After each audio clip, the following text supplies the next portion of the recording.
Ndonse konkursi për kryeprokuror të shtetit është mbyllur më 10 qershor, Këshilli Prokurorial i Kosovës është në pritje të pranimit të aplikacioneve që mund të arrijnë me post për të vazhduar tutje.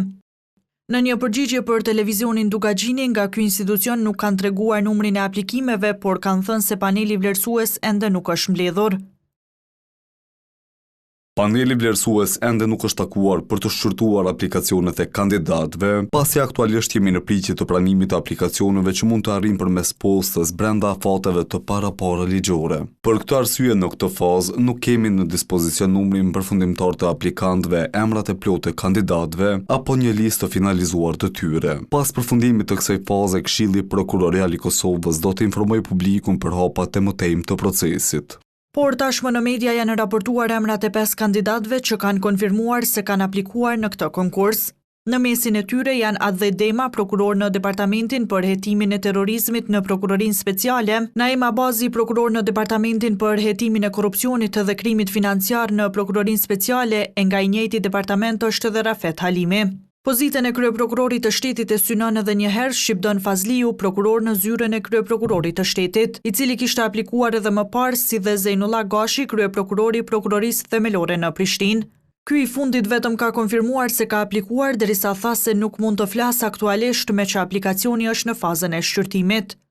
Më i gjatë se sa Gashi, në arsyetimin e kandidaturës ishte prokurori Naim Abazi, i cili ngriti aktakuzën për sulmin terrorist në Banjsk. Më ka shtyr fakti që sistemi ka nevojë për ndryshim të vërtet. Kam punuar gjithë karrierën time në prokurori dhe e di mirë se çfarë problemesh kemi. Korrupsioni, krimi i organizuar, mosbesimi i qytetarëve ndaj institucioneve.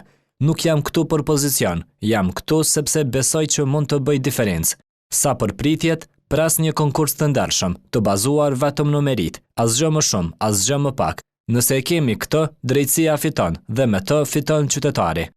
E prokurori Adhe Dema, që më herët ka qenë në Departamentin e Krimeve të Luftës, tha se vendimi për të kandiduar buron nga përkushtimi shumë vjeçar ndaj sundimit të ligjit dhe pavarësisë së sistemit prokurorial.